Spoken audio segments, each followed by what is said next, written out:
So in this video, we'll cover the misconception or question of, well, do I have to know a lot of people to build this business? Yeah, boy, how many times do we hear that from people?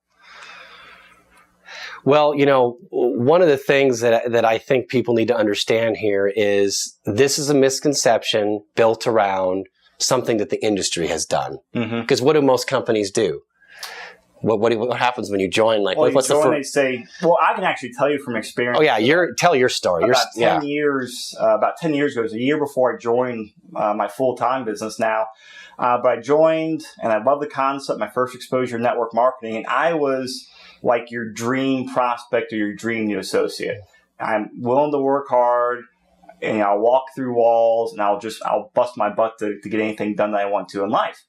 And I said, well, how do I build this business? They said, well, let's go I met with my upline and then his upline. His upline was the big, a multiple six-figure income earner of the area.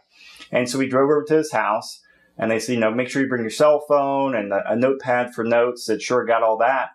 And what they had me do, I didn't make a list, but they said, okay, well, pick up your cell phone and start calling down your list of starting A, B, C, D, and then say the script. And the script was something like,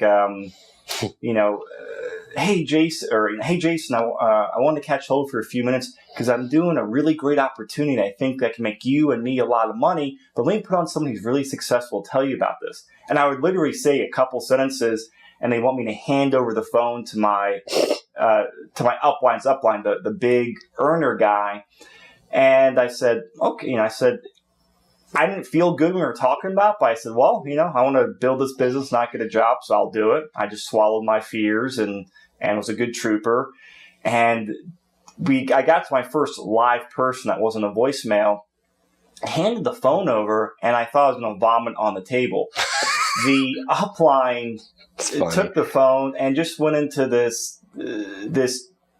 cheesy MLM, but also that real controlling type of sales talk where it's like, well, when can we meet, or how would you like to make six figures? Well, I got time on Tuesday or Wednesday. Which one's better for you? And it was just direct. It was rude. And there was no connect, as Jason talks about in the communication training. There's no reason that person even looking at the business. It painted a bad picture on me. And as far as telling my upline, he didn't care about me or that person. He just wanted to get his numbers in for presentations, and he knew that would lead to sponsorships. Well, after that call, I kind of wrapped things up and left because I did not like it, not feel comfortable. And then the next day, my friend called me and goes, dude, what the heck was that all about? And I apologized, and I was embarrassed like crazy. So that's...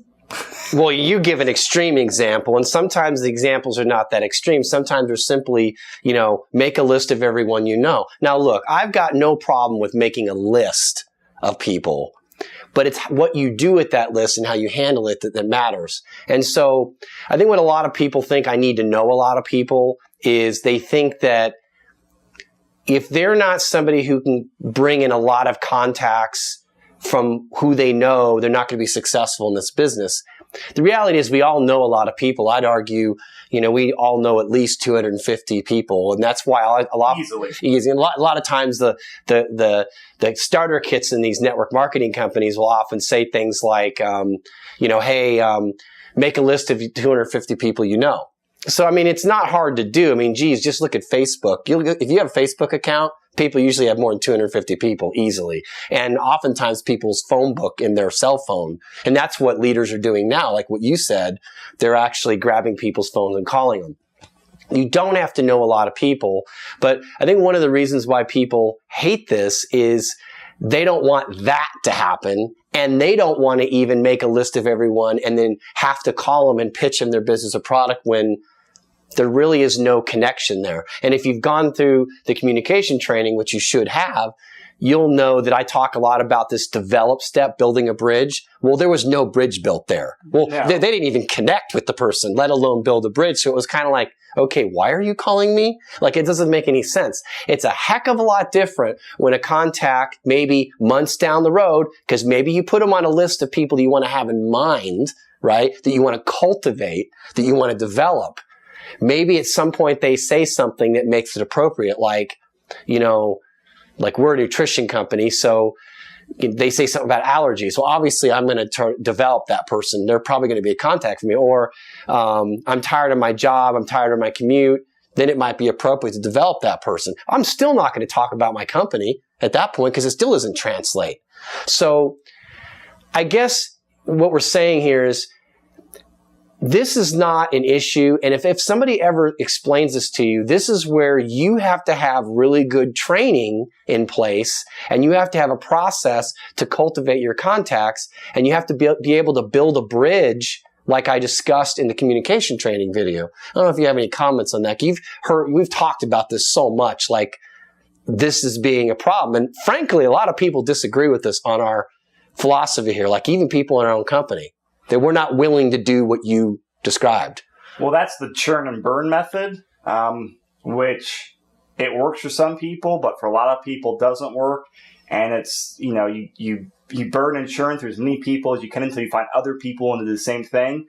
So it leaves a big trail of carnage and bad taste in people's mouth. So yeah, you might be having some short-term success, but in the long run, it's going to hurt the business in the long run, hurt the industry, and just leave a bad taste in people's mouths. So that's one reason people ask that question, because they see that or have experienced that, like I have, or the friends I called and did that with. But a couple things I want to touch on here is, one is actually just, this is a factual point when it comes to a lot of the vast majority of companies nowadays, especially with the way they change the pay plans or compensation plans. Part of the reason those older companies did that is because you have to sponsor a lot of times 100+ people personally to be able to make any money. That was just the way the compensation plan was done. Well, with the newer style compensation plan, let's say newer, like last 20 years or so, you actually don't have to have that many people to start making some really good income. So that's a factual standpoint. And if you want the details on there, you can go hop on Google and search the way the compensation plans work, and you can see it. I won't go into details in this video because we would take 2 hours talking about it. Whole nother can of worms talking about comp plans. And again, the other thing is, like we talked about in the previous video, ask a clarifying question or 2 or 3 or 4 to get a picture of what they're asking for. And a couple points I will come across. Sometimes I share my previous story and just say, hey, look, I've been through that, and I promise you it's nothing like that. And that's enough to answer any concerns they have about that. Another is I might lead in to say, you know what, that used to be true like 30 years ago, but now with the way we have the internet and all the social media and just all the different ways we're so connected, that's really no longer true. We got some really cool training and some very effective marketing where we can actually focus in on people who are looking for, what you're doing or products you're doing, or find people who are looking for a different thing out there. And so sometimes you could actually use that to talk up the way your training system works, or the marketing system, or if you have a website or anything like that, you can show it to them and say, actually do something like this, and here's how it works. And usually that turns from people having a misconception to saying, dude, that is cool. How can I get one of those? Yeah. And now they're going from misconception to, how do I do the business? Mm-hmm. And talk about a closing question, right? Yeah. And then the last thing I'll talk about, I can't remember which video, but you did a good job, Jason, talking about the wealth and prosperity of what it takes to have wealth and prosperity. And I got into network marketing because of Rich Dad, Poor Dad. And, the reason I joined network marketing is because it was really the best option for me from a business and financial standpoint. I didn't have really any money to invest for like real estate or stock markets, and I had zero business skills. I was a smart guy, but I just had zero business and communication sales skills. And I said, well, network marketing is the logical step for me to do. And so I did that. And so sometimes I'll even lead into people and say, I had the same concern when I joined. Actually, I didn't know a lot of people myself, but I wanted to learn this skill and broaden my horizons and broaden my business skills, because I knew to get into the world of building a business, or if you're familiar with Robert Kiyosaki's cash flow quadrant, the B and I side of the quadrant, the business and investing side of the quadrant, you need to know people, and you need to know other people who are like-minded, who are in the business, who are into investing, who are into doing non-traditional ways of making money. And so I wanted to push my comfort zone, actually go out there and learn how to do this so I could not only build this business, but who knows what other doors it would open or what other businesses it would lead me to. So you're basically saying if you don't have a circle of influence, you better get one if you want to be successful in life. Maybe not even network marketing is what your point is. Absolutely. And I'll relate it a lot of times to more my experience or the person's experience I'm talking with. But hopefully you get the gist of what I'm talking about, because it's the truth. And I can tell you, I mean, when I first joined the business, it pushed my comfort zone a little bit to learn how to have proper communication, to start networking with people. But I got over it very quickly, and I'm glad I did, because I could honestly look anyone in the face and say, you know, I would have no worries if all my income, not only from my company, but from the other businesses I own, if everything died tomorrow night, I would have no concern on getting more income through new businesses up and running in a matter of weeks, if not months, because I have skills that will work, that actually can make me money, and I have strong relationships with people where I can see what other opportunities are out there or build a new business with. So again, that comes back to having that strong belief and just really understanding what you want to do with your business and what attracts you most about this business, because I look at this as the best insurance policy out there, not relying on a job and not relying on anyone but myself and my skills. And part of those skills is how to build relationships and developing relationships. Well, and what I often tell people is if you think you need to know a lot of people, first of all, you already do. And you don't need to know a lot of people for that reason, the reasons you brought up, the cheesy kind of scary stuff that no one wants to do. All we're going to ask you to do, if you do things our way, and I'll tell you, you know, anyone following our training, even though they may not be in our team, in our company, you're your own leader. You can do what you want. You know, we never tell people not to follow their upline, but if you're not doing something like that your upline tells you to do because you're not comfortable with it, remember, it is your business. You can choose to do it a little differently. And we could tell you, we've been doing this for 10 years, so we know it works. And just building relationships. If people just didn't do churn and burn, like what you talked about, yep, but just built relationships with the people they already know. How many people nowadays know a ton of people and are terrible at staying in touch with them? All we're saying to you is take the people that you know and just stay in touch with them. Build relationships. Help them out. Don't have some agenda like you're trying to sell them your MLM product or MLM business. You don't have to do that. But I'll tell you, if you just be interested in people and you help them and you build your relationships and you grow them, which is really one of the key ingredients to wealth and prosperity, I really believe having strong relationships with especially the right people. You do that and this stuff will happen naturally. People will say things that will make it appropriate to talk about your business or your product. That's pretty much all I have on this. And I actually have one more thing I'll throw in there.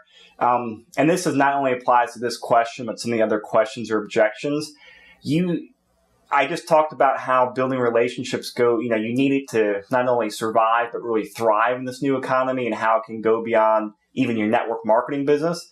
Like Jason and I did not know each other before we joined our company. We actually met through our company. Yeah, that's true. And then we started other businesses together. And then we've actually met other people where that's led to, learning investing from them or looking at doing some joint ventures. And that's all because we have these relationships. And I really look at developing relationships and having a strong, Rolodex or a strong phone book full of people as a form of currency nowadays. And so I like to emphasize that, because a lot of times when people ask these questions, I like to not only just answer that little immediate question like right in front of them, getting so focused, but I like to give people the big picture, because that excites me. And a lot of times when I tell the people, like, you get them focused off this little speed bump or this little issue in front of them and say, hey, let's take a step back and look at the big picture. How many other doors will this open up? What will this lead to? And a lot of times people are like, that makes sense. But yeah, I you know what? Not only I know some people, and you're absolutely right in what you're saying. This makes a lot of sense. It actually helps, with the closing, actually getting them thinking about doing the business and beyond. You're basically saying in closing, do you have to know a lot of people? Well, yeah, but not for the reasons that you think. And when you're talking to a contact, just turn this question into a positive. Basically, do what you're talking about. Talk about these big picture things that matter. This is what's going to get people off those little speed bumps, I think is what you're saying, right? Yeah, turning into positive, that's a great summary. And even psychologically for yourself, when you're working with a contact, if you think this way and you think with the way we're talking about, suddenly you don't have that objection tattooed across your forehead and you won't get the question anymore like you talked about in the previous video. So anyways, that's good stuff. I've got nothing. No, I'm good. This is good. Hopefully this should help you guys out.